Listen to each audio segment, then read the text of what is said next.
সুপ্রিয় দর্শক, আমন্ত্রণ জানাচ্ছি ইম্পালস হসপিটাল নিবেদিত আপনার স্বাস্থ্য অনুষ্ঠানে। আপনাদের সাথে আছে আমি প্রফেসর ডক্টর ইকবাল হাসান মাহমুদ। আমাদের আজকের আলোচনার বিষয় ব্যথামুক্ত প্রসব। এই বিষয়টি নিয়ে আলোচনার জন্য আমরা আমন্ত্রণ জানিয়েছি ইম্পালস হসপিটালের গাইনি ও অবস বিভাগের senior consultant professor doctor Sanjukta সাহাকে। প্রফেসর সংযুক্তা সাহা অনুষ্ঠানে স্বাগত জানাচ্ছি। কেমন আছেন? আমি ভালো আছি, আপনি ভালো? ভালো আছি, জি। আমরা আজকে যে আমাদের আলোচনার বিষয় ব্যথামুক্ত প্রসব। আমরা জানি যে প্রসব মানেই ব্যথা, অসহ্য যন্ত্রণার একটি নাম। আমার মরহুম শিক্ষক বলতেন যে যে মায়ের প্রসব মানে ব্যথার এক্সপেরিয়েন্স আছে, অনুভূতি আছে, তার কাছে পৃথিবীর অন্য কোনো ব্যথাই মানে কোনো ব্যাপার না, তুলনা হয় না। তো সেখানে ব্যথামুক্ত প্রসব, এটা ব্যাপারটা আবার কি? যেটা বলছিলেন যে প্রসব মানে আমরা বুঝি ব্যথাযুক্ত, এবং এটাকে তুলনা করা হয় যে 600 হাড় ভাঙ্গার মতো, সেটাই যে ব্যথা, সেই ব্যথা প্রসব ব্যথা। তো এখন মেডিকেলের এই উন্নতির যুগে কেন প্রসবকালীন মা ব্যথা সহ্য করবে, এটা হচ্ছে আমাদের প্রশ্ন। এবং এই প্রশ্নের উত্তরে আমাদের সায়েন্স দিয়েছে যে এখন আমাদের এমন একটা অপশন আছে যেখানে আমরা প্রসবকে সম্পূর্ণ ব্যথামুক্ত করতে পারি। সম্পূর্ণ না হলো একদমই তার মোটামুটি একদম তার মনে হবে যে এটা মাসিকের সময় যে ব্যথাটা হয় সেই ব্যথার চেয়ে বেশি না। আচ্ছা আচ্ছা। এবং এতে প্রসব বেদনাটাও তার জন্য কমফোর্টেবল হয়ে যায়। যেটা অতুলনীয় ব্যথা ছিল সেটা এখন তুলনামূলকভাবে কমফোর্টেবল। এবং প্রসব ব্যথায় যে সমস্যাটা হয়, পেইন ইটসেলফ কজেস স্ট্রেস। ব্যথার চোট একটা স্ট্রেস হয় মা, এবং সেই স্ট্রেসের জন্য মায়ের টেকিকার্ডিয়া বা হৃদস্পন্দন বেড়ে যায়, সাথে নবজাতক শিশুরও হৃদস্পন্দন বেড়ে যায়। এবং অনেক সময় দেখা যায় যে এই প্রসব বেদনার ভয়েই অনেক মারা আছেন যে বলে প্রথমেই যে না আমি তো খুব ভয় পাচ্ছি, আমাকে সিজারিয়ান করে দেন, কারণ জানি যে সিজারিয়ান খুব স্বল্প সময়ে হয়ে যায় এবং তাতে প্রসব ব্যথা যে 10-12 ঘন্টা প্রসব ব্যথা সহ্য করতে হয় সেটা সহ্য করতে হয় না। তাহলে সেই ক্ষেত্রে আমরা যদি ব্যথামুক্ত প্রসব করতে পারি তবে কেন নয়? এবং এপিডুরাল অ্যানালজেসিয়া এমন একটা অপশন। সেটাই এপিডুরালে আসছি যে এই ব্যথামুক্ত প্রসব করাতে কি করতে হয়। এখানে আগে যেটা আমরা ইউজ করতাম, ধরেন প্যাথিডিন, এটা ব্যথা কমাতো কিন্তু অতটুকু না। তারপরে বাচ্চার সমস্যা হতো 4 ঘন্টার মধ্যে, 4 ঘন্টার মধ্যে ডেলিভারি হলে বাচ্চা শ্বাসকষ্টতে ভুগতো, কারণ শ্বাস নিতে পারতো না, এমন সমস্যার জন্য। আর ব্যথাটাও তেমনভাবে কমায় না। সেক্ষেত্রে এপিডুরাল অ্যানালজেসিয়া ভীষণ ইফেক্টিভ একটা বেদনানাশক ওষুধ পদ্ধতি, যেখানে হচ্ছে বুপিভিকেন ইউজ করা হয় এবং এমন একটা ডোজে ইউজ করা হয় যেখানে হচ্ছে মাটার শুধু সেন্সরি লস হয়। আমাদের জরায়ুর যে নার্ভ ইনারভেশন বা স্নায়ুর যেই নার্ভ পাতইগুলো আছে সেগুলো যেই পাতই দিয়ে যাচ্ছে সেখানে ব্লক করে দিলেন, সো সেন্সেশনটা গেল না, সে পেইন অনুভব করলো না, কিন্তু কন্ট্রাকশনের কোনো হ্যাম্পার হবে না বা লেবার প্রোগ্রেসের কোনো সমস্যা হবে না, বরং প্রোগ্রেসটা আরো ভালো হবে, যেহেতু সে ব্যথা সহ্য মানে ব্যথা তার সহ্য ক্ষমতার মধ্যে থাকবে। এবং it is a Taylor dose. এখনকার আগে যে এনশিয়েন্টে যে কিছু বছর আগের কথাই বলবো, যে এপিডুরাল অ্যানালজেসিয়া এখন কিন্তু 6-7% of the deliveries through out the world. এখন আগে যেটা হতো যে এপিডুরাল অ্যানালজেসিয়াতে দেখা যেত যে ব্লকটা দিয়েছে সেটা হয়তো বেশি হয়ে গেল, মোটর ব্লকে হয়ে যেত। এখন titrated dose and the amount is so small, এত অল্প পরিমাণে দেওয়া হয় যে তার শুধু সেন্সরি ব্লক হয়, কিন্তু সে হাঁটতে পারবে। আচ্ছা আচ্ছা, মানে পুরো যে অবশ করে ফেলছে তা না। নো, অ্যাবসলিউটলি নট, শুধু তার সেন্সেশনটা ব্লক হবে। আচ্ছা, এবং টেইলার দেখে পেশেন্ট বললো যে মা বললেন যে আমার একটু ব্যথা অনুভব হচ্ছে, আপনি আবার টপ আপ করতে পাচ্ছেন। আচ্ছা, টপ আপ করা যেতে পারে। হ্যাঁ, এটা কন্টিনিউয়াস টপ আপ করা যেতে পারে। ওষুধ গুলানো থাকে, সে ওষুধ দিয়েই টপ আপ করা যেতে পারে। এখন এটাতে আরো অনেক সুবিধা আছে, স্পেশালি অনেক মায়েদের কার্ডিয়াক সমস্যা থাকে যাদের ডেলিভারিটা আমরা পেইনলেস করতে চাই, একদম পেইন, কারণ পেইন হচ্ছে কি যে বেদনা তার হার্টের জন্য অনেক বেশি ডিট্রিমেন্টাল। হ্যাঁ, এই জন্য তাদেরকে আমরা epidural is the best for them আমরা বলি অ্যানালজেসিয়া। তারপরে ধরুন ভিব্যাক, যেটা ভেজিনাল বার্থ, আপনার সিজারিয়ান সেকশন। একটা সিজার করার পরে অনেক সময় মায়েদের দেখা যায় যে আফসোস হয় যে আমরা কি সেকেন্ডটাকে আমরা নর্মাল ডেলিভারি করতে পারছি না, হ্যাঁ আবারও কি সিজার লাগবে কিনা, আবারও সেই অপারেশন থিয়েটার, অ্যানেস্থেশিয়ান, এভরিথিং, ওটি। তখন এদের জন্য আমরা ট্রাই করতে পারি যাদের হচ্ছে রিকারেন্ট কোনো কারণ নেই সিজারিয়ান সেকশন করা। সো ভিব্যাকে আমরা ট্রায়ালে দিতে পারি এপিডুরাল অ্যানালজেসিয়া, যেখানে ব্যথা পাবে না। এটা কি লেবার রুমেই হবে না ওটিতে নিতে হবে? এটা আমাদের লেবার রুমেই হবে। আমাদের ইম্পালসে খুব personalized highly specialized labour suite আছে যেখানে হচ্ছে একজন অ্যানেস্থেটিক এপিডুরাল ক্যাথেটার দিবেন। সেটাই বলতে যাচ্ছি যে এটা কি গাইনোকোলজিস্ট যারা আপনারা এপিডুরাল অ্যানেস্থেসিয়া দিবেন না অ্যানেস্থেসিওলজিস্ট, একজন গাইনোকোলজি অবস্ট্রিশিয়ান যে হচ্ছে যে এপিডুরাল অ্যানালজেসিয়াতে অভ্যস্ত এবং একজন অ্যানেস্থেটিক যে হচ্ছে এপিডুরাল অ্যানালজেসিয়া দিতে পারে বা এপিডুরাল অ্যানেস্থেটিক দিতে পারে, সেই ধরনের দক্ষতা থাকতে হবে, যেটা আমাদের ইম্পালস হসপিটালে আছে। আমাদের ইম্পালস হসপিটালে পুরো একটা টিমই কাজ করছে এই পেইনলেস ডেলিভারি বা ব্যথামুক্ত প্রসবের জন্য। আচ্ছা আচ্ছা, তাদের কাজই এটা যে হাইলি পার্সোনালাইজড, এবং আমাদের ডেলিভারি স্যুটটা হচ্ছে সেন্ট্রালাইজড অক্সিজেন সিস্টেম আছে, এখানে বাচ্চাদের জন্য ওয়ার্মার আছে, সিটিজি মেশিন সবকিছু আছে, এবং এই রুমটা কেমনভাবে করা হয়েছে যে to make mother that she is delivering at home. আচ্ছা আচ্ছা, ওই কমফোর্টটা নিয়ে আসার জন্য, হ্যাঁ ওই কমফোর্টটা, এবং অ্যাবসলিউটলি পার্সোনালাইজড, এখানে বাইরের কোনো লোক নেই, কিছু নেই, সে তার হাজবেন্ড তার পরিবারে যে কোনো একজন আমরা অ্যালাউ করছি, স্পেশালি আমরা হাজবেন্ডদেরকেই অ্যালাউ করি, হাজবেন্ডদেরকে এনকারেজ করি থাকার জন্য মায়ের কাছে। হ্যাঁ সেটি, যাতে করে সে মানে নিজেকে খুব অসহায় মনে না করে, অসহায় মনে না করে, একদম হোমলি। আমরা নবজাতককে এমন একটা মানে হোমলি এনভায়রনমেন্টে নিয়ে আসতে চাই যে মা এবং নবজাতক দুইজনই কমফোর্ট ফিল করবে, এবং 100% ইফেক্টিভ কিন্তু এপিডুরাল অ্যানালজেসিয়া। স্পেশালি আমাদের পার্সোনাল এক্সপেরিয়েন্স বলে যে অনেক সময় এমন হয় যে ব্যথার চোটে রোগী যখনই অ্যাক্টিভ স্টেজ অফ লেবারে যায় তখনই সে বিদ্রোহ করতে থাকে যে না আমাকে সিজারিয়ান সেকশন কারণ আমি তো নিতে পারছি না। হ্যাঁ, কারণ হচ্ছে কি যে এটার কারণও আছে যে আপনি দেখবেন যে ব্যথা নেওয়াটা এটা পার্সন টু পার্সন ভেরিফাই করে, এবং আগে যেমন ধরেন আমার মা দাদি নানি এদেরকে দেখেছি যে 15-16 বছরে বিয়ে হয়ে যাচ্ছে, 17-18 বছরের বাচ্চার মা হয়ে যাচ্ছে, কিছু বুঝার আগেই she is having the child, এবং তখন কিন্তু পেইন টলারেন্স অনেক বেশি থাকে। কিন্তু এখন আমরা আজকাল মনে করছি যে আমরা একটু পড়াশোনা করব, একটু সেলফ এস্টাবলিশমেন্টের দরকার আছে, তারপর বিয়ে করব। এই এল্ডারলি মাদাররা কিন্তু বেদনা নিতে পারে কম, ওদের টলারেন্স কিন্তু কম থাকে। আপনি দেখবেন as age goes by you can't take the pain, আপনি তখন মনে হবে হ্যাঁ তখন ব্যথা তখন নেওয়ার ক্ষমতা থাকে না, ধারণ ক্ষমতা থাকে না, এবং এল্ডারলি মাদারদের জন্য আমরা বলি এটা খুব নেসেসারি না। এই যে এপিডুরাল অ্যানেস্থেসিয়ার কথা আপনারা বলছেন, এটা কি আস্তে আস্তে অনেকের মধ্যে প্রচলিত হয়েছে ধারণা নাকি? নো, আমার মনে হয় বাংলাদেশে আমার জানার মধ্যে একটা দুটো হসপিটাল ছাড়া আর এরা ট্রাই করছে না। আজকের অনুষ্ঠান দেখে বোধহয় অনেকে এই অবশ্যই তথ্যটা পাবেন। হ্যাঁ, আমি এই অনুষ্ঠানের মাধ্যমে আমার সকল দর্শককে বলতে চাই যে এপিডুরাল অ্যানালজেসিয়া হচ্ছে একটা ইফেক্টিভ মেথড ব্যথামুক্ত প্রসবের জন্য, এবং যেসব মায়েরা যে ভয় পান যে ব্যথা হবে, আমার 10-12 ঘন্টা বা 18 ঘন্টা ব্যথা সহ্য করতে হবে, সেটা আমি নিতে পারবো না, তাদেরকে আমি ওয়েলকাম জানাই। আমি বলবো কি যে নর্মাল ডেলিভারি অবশ্যই একটা ভালো পদ্ধতি যদি নর্মাল হয়ে থাকে। আমাদের দেশে সিজারিয়ান সেকশনের রেট আমরা সবাই কমাতে চাই। আমরা যদি সবাই মিলে কাজ করি, যদি পেশেন্ট ডক্টর সবাই মিলে কাজ করি, তাহলে এটা সম্ভব। কারণ হচ্ছে নর্মাল ডেলিভারি মা বাবু সবার জন্যই ভালো যদি নর্মাল হয়। সিজারিয়ান সেকশনের কিছু ইন্ডিকেশন আছে, সো সেই ইন্ডিকেশনের বাইরে করতে গেলে অ্যাজ এ অবস্ট্রিশিয়ান আমাদেরও অপরাধ বোধ হয় যে হয়তো এটা নর্মাল ডেলিভারি হতো। সবকিছুর যেমন সুবিধা আছে অসুবিধা আছে, অসুবিধাগুলি কি? অসুবিধা হচ্ছে কি যে যাদের রক্তটা পাতলা বা যারা অ্যান্টিকোয়াগুলেন্ট ড্রাগ নিচ্ছে তাদেরকে আমরা এপিডুরাল দিতে পারি না, বা ওই ধরনের নাম্বার ওই সাইডে তার একটা অ্যাবসেস আছে সেখানে দিতে পারি না। এখন যেই ডোজে দেওয়া হচ্ছে বুপিভিকেনের এখানে সাইড ইফেক্ট অনেক কম। ব্লাড প্রেশার তো আমরা মনিটর করি, ব্লাড প্রেশার যেরকম স্পাইনাল অ্যানেস্থেসিয়াতে একটু ড্রপ হতে পারে, এপিডুরাল অ্যানালজেসিয়া তো একদম শুধু অ্যানালজেসিয়া, অ্যানেস্থেসিয়া হলে আমরা বলি যে স্পেসিফিক ব্লক করে, সো থ্রু আউট সিস্টেমের কোনো সাইড ইফেক্ট থাকে না। ইম্পালস হসপিটাল নিবেদিত আপনার স্বাস্থ্য অনুষ্ঠানে আপনাদের সাথে আছে আমি প্রফেসর ডক্টর ইকবাল হাসান মাহমুদ। আমাদের আজকের আলোচনার বিষয় ব্যথামুক্ত প্রসব। এই বিষয়টি নিয়ে আলোচনার জন্য আমরা আমন্ত্রণ জানিয়েছি ইম্পালস হসপিটালের গাইনি ও অবস বিভাগের senior consultant professor doctor Sanjukta সাহাকে। প্রফেসর সংযুক্তা সাহা, বিরতির পর আবারও স্বাগত জানাচ্ছি। আমরা এপিডুরাল অ্যানালজেসিয়া নিয়ে কথা বলছিলাম, তো অসুবিধাগুলি বলছিলেন বিরতির আগে। আসলে এখন অনেকে জানতে চাবে দর্শক যে এই এপিডুরাল অ্যানালজেসিয়া কিভাবে করা হয়।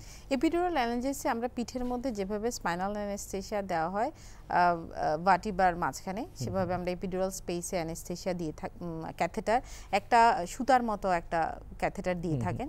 সেই সুতার মতো ক্যাথেটারের মধ্যেই কিন্তু পিঠের এপাশে এনে এটা সিল করে দেওয়া হয়, এবং যখনই ওষুধ দেওয়ার প্রয়োজন হবে তখনই বুপিভিকেন, আচ্ছা বুপিভিকেন দেওয়া হয় এবং ডাইলিউট করে দেওয়া হয়। হ্যাঁ, 1:80 ডাইলিউশনে দেওয়া হয়। সাধারণত স্ট্রেংথটা 0.625 মিলিগ্রাম এমন স্ট্রেংথে দেওয়া হয়।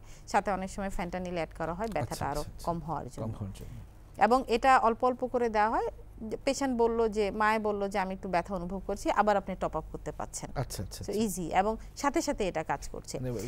রোগী জানাবে যে হ্যাঁ রোগী টেইলার, যেটা বললাম যে টেইলার ডোজ যে পেশেন্ট বলবে। আর হচ্ছে কি যে এরপর এখন কখন আমরা দিব, এটার ব্যাপারে কখন কথা বলবো। সাধারণত আমরা যখন অ্যান্টিনেটাল চেকআপে থাকে আমাদের কাছে মা, যখন আমরা দেখি কি যে সিজারিয়ান সেকশনে কোনো ইন্ডিকেশন নেই এবং এটা নর্মাল প্রসব হবে, তখনই আমরা অফার করি যে ডেলিভারি নিয়ে, সাধারণত couple of weeks before the expected date of delivery. Delivery কিছু সপ্তাহ আগে থেকে আমরা ডেলিভারি নিয়ে কথা বলতে থাকি। ডেলিভারি কোথায় করতে চায় সে, আমরা মাকে অপশন দিই, সে কি বাড়িতে করতে চায়, বাড়িতে করতে চাইলে কেন, এবং হসপিটালে করার সুবিধা কি, তারপর হসপিটালে হলে সে হসপিটালে কিভাবে আসবে। ধরেন একটা মা রাত 3টা বাজে তার ব্যথা উঠল, ওই পর্যন্ত ডক্টর সংযুক্তা শাহ, সেটা হচ্ছে যে প্রথম প্রেগন্যান্সির সময় মাদের একটু নার্ভাসনেস থাকে, কিন্তু পরবর্তী এবং 2 বা ততোধিক বাচ্চা যখন পেটে আসে তখন নার্ভাসনেসটা অতটা থাকে না, কেটে যায়।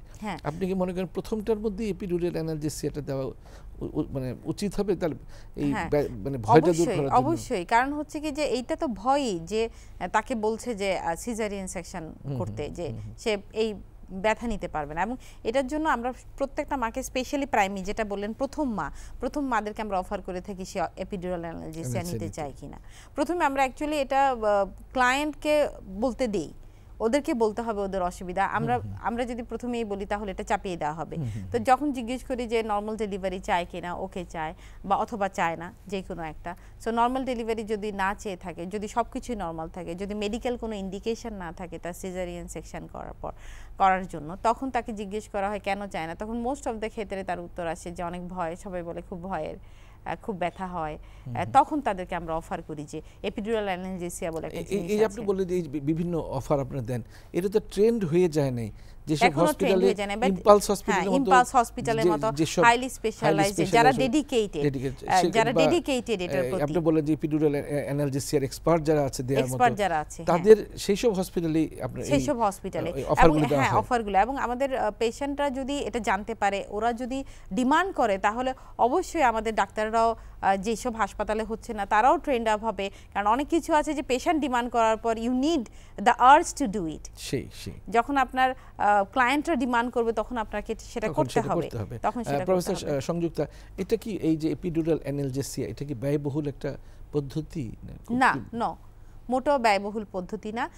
এটা আমাদের সারাদিন আমাদের অ্যানেস্থেসিওলজিস্টই তার পাশে থাকে, তারপরেও তার চার্জ খুবই নগণ্য আমি বলবো।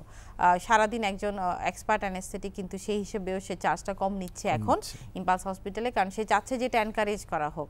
আগে আমার পেশেন্টরা বুঝুক এটা যে এটা একটা ভালো একটা জিনিস, এটা ছড়িয়ে যাক। টাকাটা মেইন টার্গেট না, টার্গেট হচ্ছে আমাদের একটা সার্ভিস দেওয়া। এবং বৈশাখী টিভি এটা হেল্প করছে। অনুষ্ঠানের মাধ্যমে অনেকেই নিশ্চয়ই এই ব্যাপারটা এটা জানতে পারবে, নতুন এই তথ্যটা জানতে পারছে। আচ্ছা, পারবে। আরেকটা হচ্ছে যে ডক্টর শাহ, যে এটা কাদের জন্য প্রযোজ্য? এটা কিছুটা যদি আপনি বলেছেন। হ্যাঁ, প্রথম মা যারা পেইন নিতে পারছে না, এটা খুব নেসেসারি না যে সবগুলো মাই নিবে, সেটাই। যে ব্যথা সহ্য করতে পারবে না সে নিবে। অনেকের আছে যে হঠাৎ করে ব্যথা হয়ে গেল, সে বুঝে উঠতে পারলো না, তাদের জন্য নয়, কিন্তু সে তো নিতেই পারছে। তারপরে হচ্ছে কি যেটা বলছিলাম যে ভিব্যাক, আগের যে সিজারিয়ান সেকশন হলো তাদের আমরা নর্মাল ডেলিভারি ট্রায়াল দিচ্ছি, যেখানে দেখা যাচ্ছে যে হয়তো আগে সিজারিয়ান সেকশনের ইন্ডিকেশনটা রিকারেন্ট নয়। সে যেমন ফিটাল ডিস্ট্রেস, আগে বাচ্চা খারাপ ছিল সেজন্য সিজার করেছে, তারটা তো রিকারেন্ট ইন্ডিকেশন নয়। তো এবার যদি তার প্রেজেন্টেশন সবকিছু ভালো থাকে, অবস্টেটিক কোনো ইন্ডিকেশন না থাকে সিজারিয়ান সেকশন যাওয়ার জন্য, তখন আমরা উই ক্যান অ্যালাউ।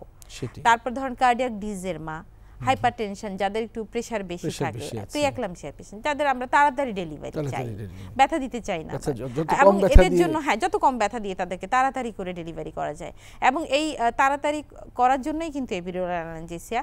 এবং ব্যথা কমার সাথে সাথে আরেকটা অ্যাডেড অ্যাডভান্টেজ এপিডুরাল অ্যানালজেসিয়া, সেটা হচ্ছে যে প্রেসার কমিয়ে রাখবে। যেটা হচ্ছে হাই প্রেসার রোগীদের জন্য ভালো। আচ্ছা আচ্ছা। সো এই জিনিসগুলো হাই প্রেসারটাকে কমিয়ে রাখবে এই এপিডুরাল। হ্যাঁ, এই এপিডুরাল দিলে কিছুটা কমে। সো এটা আমার নরমাল প্রেসার হয়ে থাকবে। এরপরে হচ্ছে কি যে যদি সিজারিয়ান সেকশন লাগে, সাপোজ আমরা দেখলাম কি যে প্রলং লেবারে চলে যাচ্ছে, পেশেন্টের প্রোগ্রেস হচ্ছে না, অথবা ফিটাল ডিস্ট্রেস হচ্ছে, এপিডুরাল অ্যানালজেসিয়া করলে কি সিজার সিজারিয়ান সেকশন লাগে কিনা? না, নো, এপিডুরাল অ্যানালজেসিয়ার জন্য নয়। নরমাল লেবার প্রোগ্রেস হতে গিয়ে কোথাও হল্ট হয়ে গেল, দেখা গেল কি যে ফিটাল ডিস্ট্রেস শুরু হয়ে গেল, অথবা দেখা গেল যে প্রোগ্রেস হচ্ছে না, ডিসেন্ট হচ্ছে না বাবুর, তখন সেই ক্ষেত্রে প্রলং লেবারের ক্ষেত্রে সিজারিয়ান সেকশন করতে হলে এই এপিডুরাল অ্যানালজেসিয়াটাই আমরা এপিডুরাল অ্যানাস্থেসিয়া বরং হেল্প করছে আমাদেরকে সিজারটা তাড়াতাড়ি করার জন্য। অভিযোগ প্রায় আসে যে আপনারা রোগীদেরকে হয়তো নরমাল ডেলিভারি করাতে পারতেন কিন্তু সিজার করে ফেলছেন, আসলে কি সেটা সত্য? আমি বলবো কি যে এইটা সমাজ ব্যবস্থা এটার জন্য দায়ী। কোনো একজন পার্টিকুলার ডক্টর, কোনো একজন পার্টিকুলার হসপিটাল অথবা কোনো একজন পার্টিকুলার রুগী নন। তবে ঢাকা শহরে বসে আমাদের প্রাইভেট প্র্যাকটিস বলে যে most of the patient they want caesarean section. আচ্ছা, কারণ এখন এই যুগে কেউ ব্যথা নিতে চায় না, যেটা বললাম যে ব্যথার জন্য 70% আমাদের পেশেন্টরা আমরা সব কিছুই ঠিক করি, যখনই যেই দিনই ব্যথা উঠলো সেই দিনই কিন্তু সে বেঁকে বসে যে নো। কিন্তু এটা তো মানে যদি বোঝানো যায় যে যতটুকু একটু ব্যথা সহ্য করুন, একবার হয়ে গেলে কাটাটা লাগছে না, হ্যাঁ কাটাটা লাগছে না, এটা কাউন্সেলিং এর ব্যাপার, পেশেন্ট নেওয়ার ব্যাপার, অ্যাজ এ হোল সবকিছু। আমি বলবো কি যে আমাদের সোসাইটিকে ঘুরে দাঁড়াতে হবে, আমাদের সোসাইটি এটা প্রবলেমটা সর্ট আউট করতে হবে। কারণ কিছু হসপিটাল তাদের প্রাইভেট ইনকামের জন্য, পার্সোনাল ইনকামের জন্য অনেক সময় কিছু এবং এটাই গ্লোবালাইজেশন হয়ে গেছে। তারপর আমি বলবো যে এখনো অনেক নরমাল ডেলিভারি হয়, কারণ পেরিফেরিতে আপনি দেখবেন যে পেশেন্টরা তো আসেই না হসপিটালে ডেলিভারি করার জন্য, ইভেন এখনো ধাত্রী নিয়ে গিয়ে করে ফেলছে। 60-70% ডেলিভারিজ আর এট হোম, সেটাই এট হোম, যেটার হচ্ছে কমপ্লিকেশনগুলা গভর্নমেন্ট মেডিকেল হসপিটালগুলো দেখছে। বর্তমান যে সরকার রোগী বান্ধব সরকার আমরা জানি যে একেবারে ইউনিয়ন পর্যায়ে চিকিৎসা ব্যবস্থা নিয়ে যাচ্ছে, সেখানে কি এই ডেলিভারির ব্যবস্থাটা থাকছে? হ্যাঁ, ডেলিভারির ব্যবস্থা তো আছেই, যেখানে আপনার সিজারিয়ান সেকশনের ব্যবস্থা আছে। ডেলিভারি ব্যবস্থার জন্য যেটা ওদেরকে এনকারেজ করছে, ধাত্রীদেরকে তৈরি করছে নর্মাল ডেলিভারি এবং কখন রেফার করতে হবে সেসব ট্রেনিং দিচ্ছে। ইভেন জুনিয়র মেডিকেল অফিসারদেরকেও ট্রেন করা হচ্ছে কিভাবে সিজারিয়ান সেকশন করতে হয়, যাতে আর্লি অবস্টেটিক মানে অবস্ট্রাক্টেড লেবার যাতে প্রিভেন্ট করা যায় এবং তাড়াতাড়ি করে সিজারিয়ান সেকশন করা যায়। কারণ একটা মাকে পেরিফেরি থেকে সেন্টারে পাঠাতেও সময়ের ব্যাপার। এমন অনেক মা আছে যারা হচ্ছে হসপিটালে যাওয়ার জন্য যাদের লঞ্চ লাগে, নৌকো লাগে আসতে, তো তাদের জন্যই একদম থানা হেলথ কমপ্লেক্স লেভেলেও কিন্তু আমাদের এই আই মিন ম্যাটারনাল মর্টালিটি আর মরবিডিটি কমানোর জন্য আমাদের বর্তমান সরকার কিন্তু অনেক অনেক অনেক কাজ করছে এবং একটা দেশের উন্নতির প্যারামিটারই হচ্ছে যে ম্যাটারনাল মর্টালিটি কমে গেছে, শিশু মৃত্যুর হার কমে গেছে। আমরা চাই যে প্রতিটা ডেলিভারি হসপিটালে হোক, তারপরে এখনো বাসায় হচ্ছে। এই যে ধাত্রী, যা গ্রামের ধাত্রী যেগুলো যারা আছে, যদি দাইমা বলা হয় যাদেরকে, তাদের কি ট্রেনিং এর ব্যবস্থা কি সরকার কিছু করেছে? হ্যাঁ, অনেক আমি জানি যে কিছু বছর আগেও বেশ বড় একটা প্রজেক্ট ছিল যেখানে হচ্ছে কি যে স্কিল বার্থ অ্যাটেন্ডেন্ট তৈরি করা। আচ্ছা।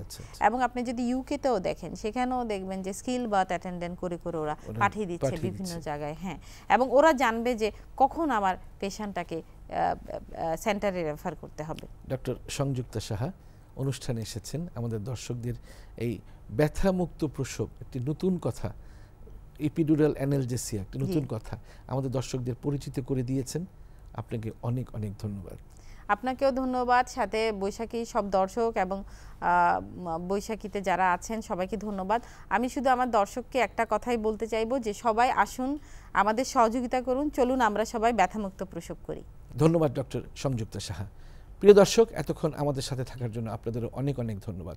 আপনার স্বাস্থ্য বিষয়ক যে কোনো পরামর্শের জন্য যোগাযোগ করুন ইম্পালস হসপিটাল, 304/E, তেজগাঁও শিল্প এলাকা, ঢাকা।